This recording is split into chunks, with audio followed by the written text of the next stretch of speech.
Hey everybody, quick note before we get started. This was originally going to be one video where I reviewed all the bosses in Shadowlands, but it ended up being like an hour long. So we're going to do Castle Nathria first here in this part one, and then I will do a part two with the Sanctum Domination bosses being added to the same tier list. Anyways, here you go. Hello everybody, my name is Ratnos, and today I wanted to make a tier list. This one is going to be the Shadowlands bosses rated by how good I think they were in terms of it's always a little bit tough when you're designing these metrics because there's a lot of different ways that a boss fight can be rated. I'm going to focus mostly on progression, so my experience on them on progression, which for most of these bosses is before they got substantial nerfs, which some of them did get. I'll mention those when talking about those bosses, but I won't take points away or add points based on those. And I'm also going to weight the boss fights based on where they are in the raid, right? So I'm not just going to, put all of the first bosses down really low and put all of the end bosses up high, right? I'm going to make sure to, rate the first bosses against other first bosses and kind of what I think first bosses should be like. Of course, this is a highly subjective list, but I always think it's interesting to make these sorts of videos because it spurs a lot of discussion, and I think it's cool to, rate all these things against each other. So let's get started. Let's get started in Castle Nathria. We'll just go through Castle Nathria, and then we'll go through Sanctum. So the first boss in Castle Nathria was Shriekwing. Shriekwing on the beta of Shadowlands was actually like a really hard boss. The mythic testing of that fight, it was like there were multiple different of those mechanics that were actually going to one shot you. And the version that came out actually still has a little bit of that. It still has the mechanic where like if the lantern gets broken, you basically wipe the raid. But other than that, most of the stuff that's going to just kill multiple people, it got toned down to the point that it's like if you get caught during the intermission, you're not killed unless the boss walks over you. But if you just hit like one of the sonar pulses, you don't instantly die, which I think is good. I think that the version of that fight that they originally beta tested could have maybe been a good like later boss in a raid. Ultimately, though, I actually think it came out pretty good. I'm gonna put it up in A because I think it was a good first boss. I had fun fighting Shriekwing. It wasn't like just completely turn your brain off, roll over the boss, but it also was pretty easy, and that's what first bosses should be. Okay, up next was Huntsman Altimor. You turn left. Generally, went and killed Huntsman Altimor in Castle Nathria. That fight on Mythic, it was probably about the same difficulty as Shriekwing, maybe a little bit harder. Yeah, I guess a lot of guilds. There's some guilds actually that wiped way more on Shriekwing than Huntsman, but I think most guilds wiped a couple times on Huntsman and didn't wipe very many times on Shriekwing. It was definitely a tier though where depending on what was happening, you could actually find either boss to be harder than the other. Huntsman I was a little bit less impressed by because the way that the strategy for that fight quickly developed into like immune soaking the shots as soon as the second and third dogs were out, and that was kind of fiddly, but when you did it, it really made that entire mechanic extremely easy. It was kind of fun to tank, but I don't think there was really enough going on in that fight. So I am gonna, first off, I have to look down at my list here. I think this one's Huntsman. Do you guys think this one's Huntsman? I'm gonna put it down in B. If that one's not Huntsman, then, tough, but I'm pretty sure that's Huntsman. Okay. After Huntsman, generally, guilds went and killed Hungering Destroyer was usually the right answer there. That boss was a different kind of difficulty. That was actually a boss that stonewalled a lot of guilds that reached it. It was one of those kind of like, to some extent, personal responsibility. To some extent, like if you had 20 aware players in your raid, it was quite an easy fight. But it also could be hard carried by a good strategy and a good shot caller that was taking care of all those things as well. It did tend to drag on a little bit. It was one of those fights that didn't really have phases. It just kind of, filled up its energy bar, did its big cast, and then did the same cycle over and over again. But ended up being like a 7-minute fight, maybe a little long, but I quite enjoyed this fight. I quite enjoyed Hungering. It was a fight that you could still wipe on and farm as well, which was didn't happen very often, but it could still happen. All right, so after Hungering Destroyer, let's just do Inerva because Inerva was a lot of guilds didn't progress on Inerva immediately after Hungering, right? They would go do Sun King Salvation, do Artificer Xy'mox, potentially even, but Inerva actually wasn't a bad call to do fourth either. I don't think it was probably a little bit harder than Sun King Salvation. I liked Inerva quite a bit. Inerva had this sort of great progression feeling where the mechanics are pretty tough. There's a tight DPS check, and you encounter these tough overlaps on progression. And then as you got into farm, those overlaps got easier, right? Because you were doing more damage, and so you were beating the checks by more. Instead of almost filling up each of the containers, you would just get to a point where it's like, oh, you're pushing through, quickly, and not really running into much difficulty. And I said I'm not going to rate too much based off of the farm experience, but I do think it's worth noting that Inerva was a fight that was a good progression fight, and then it got easier on farm, which I think they should do. There are some boss fights where, like, if you think about Hungering, the difficulty doesn't change too much on farm, right? The thing about Hungering Destroyer is, okay, you got some more health, you got some more damage, so, like, the fight's 5 minutes instead of 7, and people are a little bit less likely to die to stuff because they have more health, but it doesn't really change the difficulty on farm. I think that's a great way to do a fight as well. I think that's fine also. Inerva, it was kind of like there were increasing value, right? You're pushing a phase faster, so you have easier mechanics, rather than just like you're doing the same mechanics with more health, and so they're easier that way. I think both of those are fine ways to do farm. The only thing that I don't like is ones where it's like, oh, you're pushing a phase faster, so you get into a new phase without your cooldowns up, and you needed your cooldowns for them, so it actually gets harder on farm, or you have to stop DPS on farm, which is tough to coordinate. And some fights did fail that check, but Inerva definitely wasn't one of them. Inerva was a fight that I quite enjoyed. I'm gonna put it in an A. I think it was just a pretty good all-around fight. I don't really have any complaints about how it worked out. I think the mechanics were all around, like there were interesting, punishing, important to do correctly without being like out and out wipes if you mess them up. With a couple, especially on progression, like if somebody didn't soak a circle, you wiped usually, but I think that was a pretty good place for the fight to land. So yeah, I'm putting it there. Okay, let's go to the other side of the raid. Sun King Salvation. Sun King Salvation was Blizzard attempting to do a healing fight. One of those fights where your healers are doing the main work, but then they kind of added in these DPS burn phases as well. Sun King Salvation, I think, was a fight, though, that the strategy that developed to kill it was to just rush through the phases as fast as possible, right? And unlike, I was just talking about how on farm, sometimes you'd push phases faster and that would make the mechanics way easier. Well, the progression strategy for Sun King Salvation was, all right, actually, if we just push all of our cooldowns here, we can skip this next spawn of ads, and by doing that, we make the fight way easier. And so the progression experience on this fight ended up being kind of this hectic dash through the fight, in a way that, like, it didn't really feel like that was what it was supposed to be like. It felt like it was supposed to be kind of more of a grind and attrition battle against these forces that were coming in, but in practice it was like okay, we're pulling the boss, all right, we're using all of these multiplicative healing cooldowns to try and make the, like, Guardian Spirit from Holy Priests, to push the boss just as quickly as humanly possible and skip that first set of ad spawns even. So I think that probably missed the mark a little bit. I'm going to put this one down in C. I didn't really... this was a fight that I didn't really remember fondly. Going into the boss room, didn't have great memories of, so... yeah, it was okay, but definitely not great. Xy'mox is up next. Now, Xy'mox I had a tremendous amount of fun with on progression. It was a fight that did offend on the farm experience for me, where you were just kind of like, okay, we have more damage. Actually, we should stop. Oh, we shouldn't push. Can we lust pull and just do that and not worry about it? Actually, that screws us up. Oh, now we don't have enough damage for the 60 to 0% burn. It was a weird fight on Mythic because phase 1 was 100 to 80, phase 2 was 80 to 60, and then phase 3 was just 60 down to 0. And so it had this kind of weird texture of, this sort of like ramp up where there's not really too much going on from 100 down to 60, and then as you're hitting 60, you like need to push right after a certain set of mechanics, and you blow all your cooldowns, and you're just trying to get the boss as close to dead as possible. It was a pretty heavy personal responsibility fight as well, which I think was pretty cool.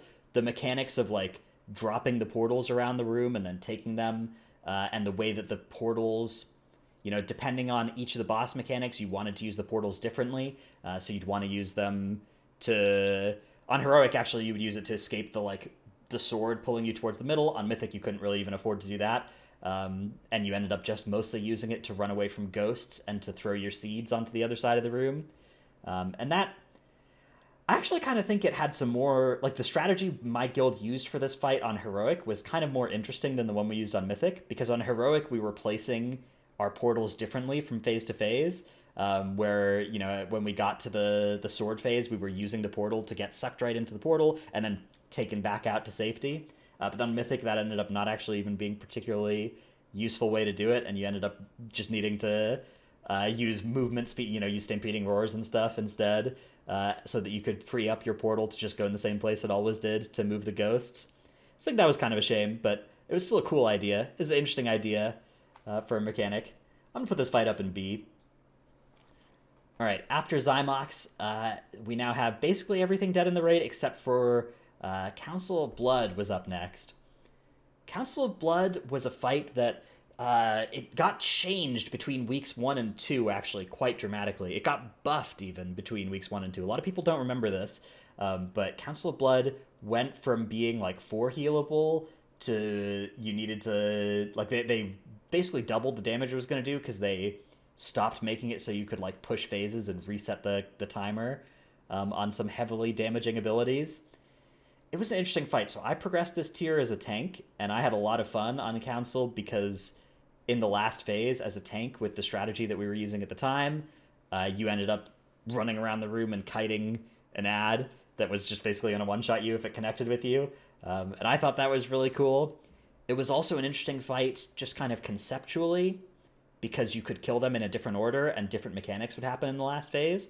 And I actually do believe that for a lot of guilds, the optimal order was different than the one that like the World First guilds used, because as you started getting more numbers, you just started wanting to. I think there were some other ways of killing them that were going to be easier for a lot of guilds. Although in practice, a lot of guilds just copied a strat and brute forced it until it worked.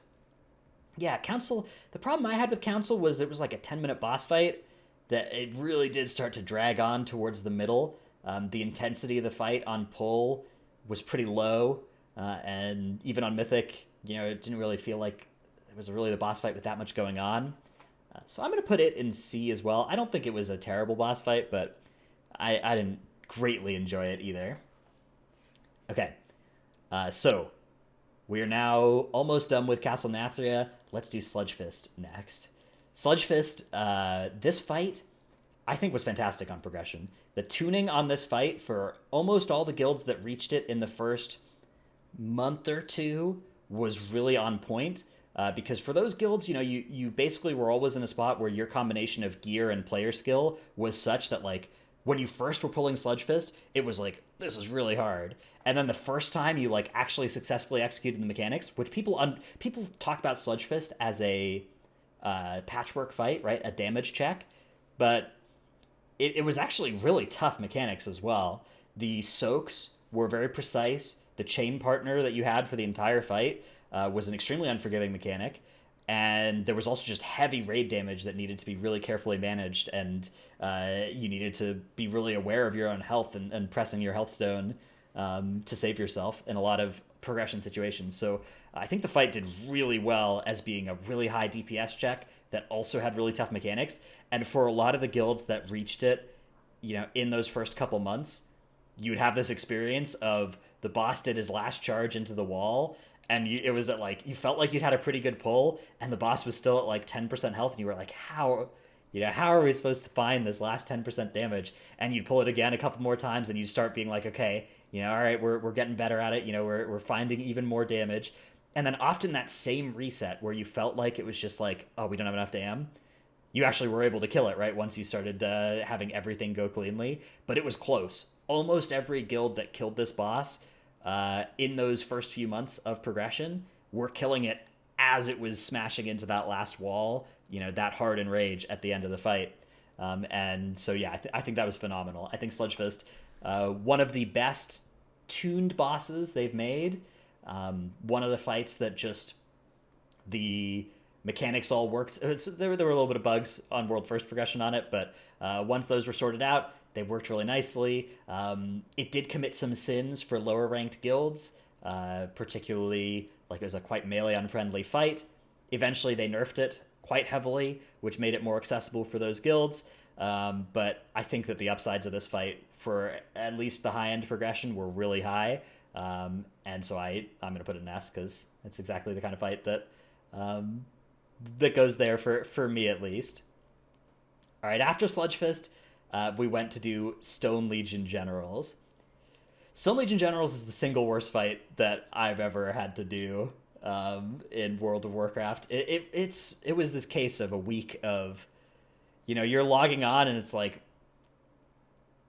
I really don't want to be here. You were having the opposite of fun for 4 hours a night, every night, working on this boss. And eventually it died, and it was less a feeling of like, oh, we've overcome a difficult adversity, and more a feeling of like, it's over. It's done. We don't have to be here anymore. It's good that it's done, but you just feel empty and drained inside. People ask like, what were the problems of this fight, and particularly if you fought it after it received 3 large nerfs over its lifetime, that dramatically reduced the awfulness of the fight, but it was real bad. First off, it was a fight that was inherently quite buggy. There were behaviors that were just weird. General Draven, you were relying on him during the intermission to knock down the ads, and how he did that specifically varied from pull to pull. Sometimes some of that was just natural. Sometimes he would knock him down close to where your raid was. Sometimes he'd knock him down far away from where your raid was. Okay, you could adjust to that. Sometimes he would miss or get stuck in a wall. Sometimes he would crit, and the mob would come down with 50% health instead of 75% health. That was fun because you needed to do it pretty precisely, allocating your damage onto all of those mobs. There were several bugs with the Wicked Blade ability where it would not hit its target. It would like circle around for a little bit. It would hit them 2 seconds later than you thought, and then it would return to the boss. Sometimes it would even double hit people. The general call strategy in the intermissions was just a tank outranging all the mechanics from the boss, and making it so that you were just kiting it and using a pet to soak its mechanics, which that was actually kind of fun as a tank to do that, but it was not a good... They nerfed that. That was one of the first big nerfs of the fight. Came with destroying that strategy, which was good, but it was, like that for progression for most guilds. But fundamentally, this was just a fight that you were doing progression on it, and a bunch of different dumb things could happen that you just kind of needed to wipe to, and then figure out like, okay, what happened there? Why did we wipe to that?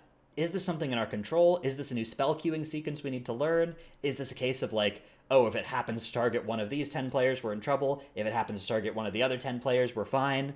And there was just huge variance in the difficulty from pull to pull based on just whether the gargoyle decided it was going to leap on somebody who had just gotten a mechanic or not.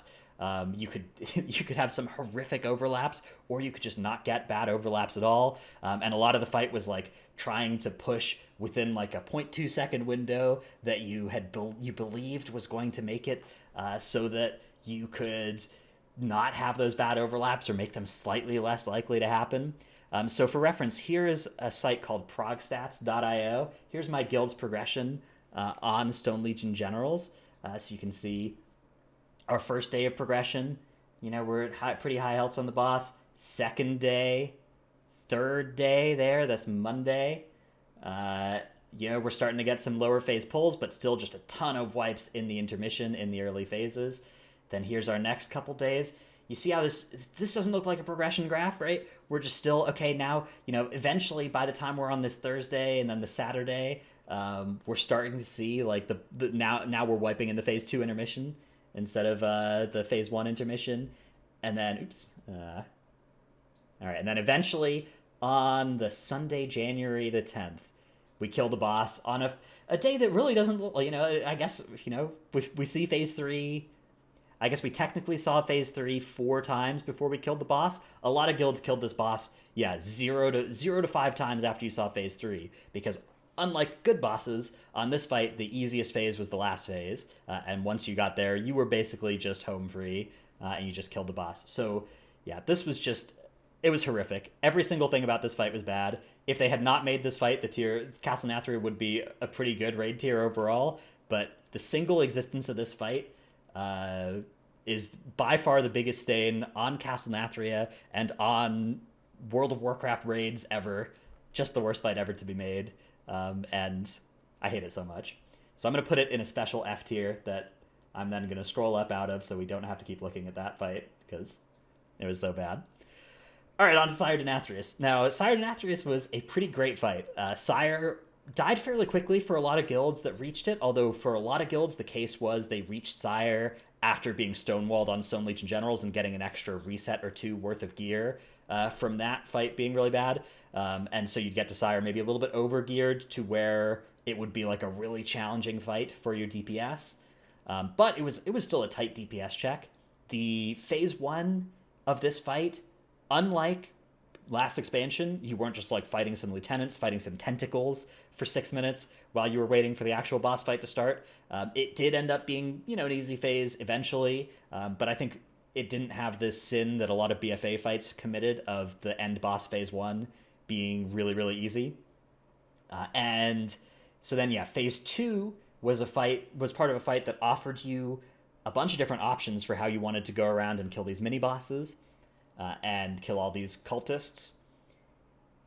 Most guilds ended up just yoinking Echo's strategy for that, and that was pretty good. That was often just the best thing you could be doing. Some guilds yoinked limit strat. My guild did that too, but a lot of guilds just ended up yoinking Echo strat and thinking that was good and not needing to develop the thought for themselves. Kind of a similar problem to like Council of Blood, where you can look at it and you can be like, oh, in theory, there's three different bosses we could have survive at the end, right? Oh, there's, 4 different mini bosses that we could go around and do in a bunch of different orders, and like we could split up into smaller teams.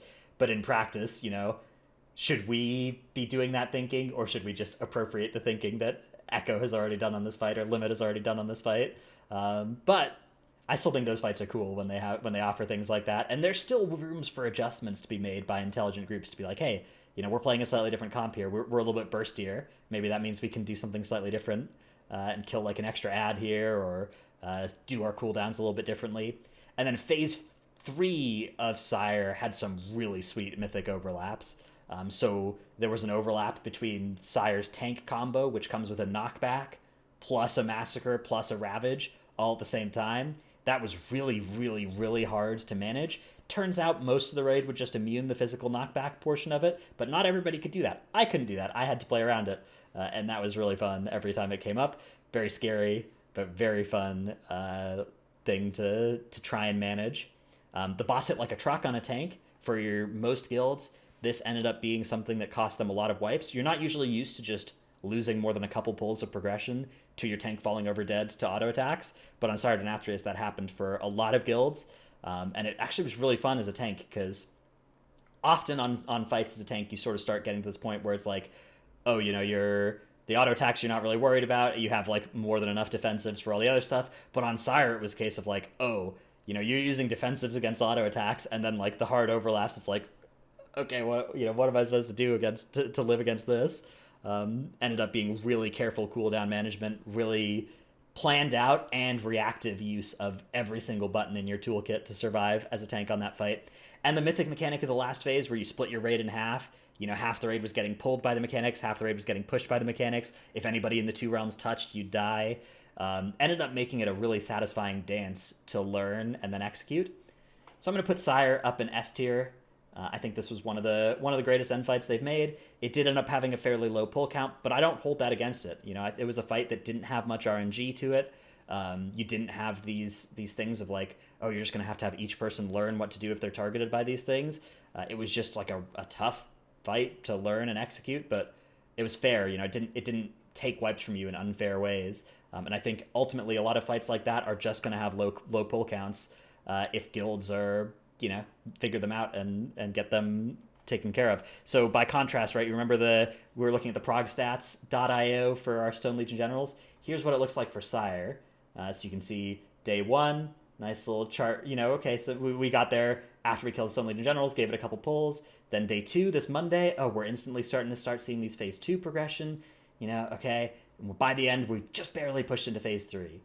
Then the second we get back there, and all right, now we're starting to clean up phase 2, and we're starting to see some phase 3 progression, right? And then the final day of progression, all right, we're in here, right? We're in phase 3 every single pull. We're in deep progression, right? One phase 1 wipe. One single phase 1 wipe on that last day, and the rest of it is just this deep progression into the fight. Lots of low kills where it's almost dead. 1.9%, 3.2%, 3.3%, 2.9, 3.1, and eventually then the boss actually dies on a perfect pull. Very, very satisfying experience to do this kind of progression, and the exact opposite of these Stone Legion Generals graphs that you're looking at here that were just appallingly bad. So yeah, great fight all around, one of the greats. All right, that's the end of the Castle Nathria bosses. Stay tuned to the channel, hit subscribe and stuff, and you can see part 2 with Sanctum of Domination very soon.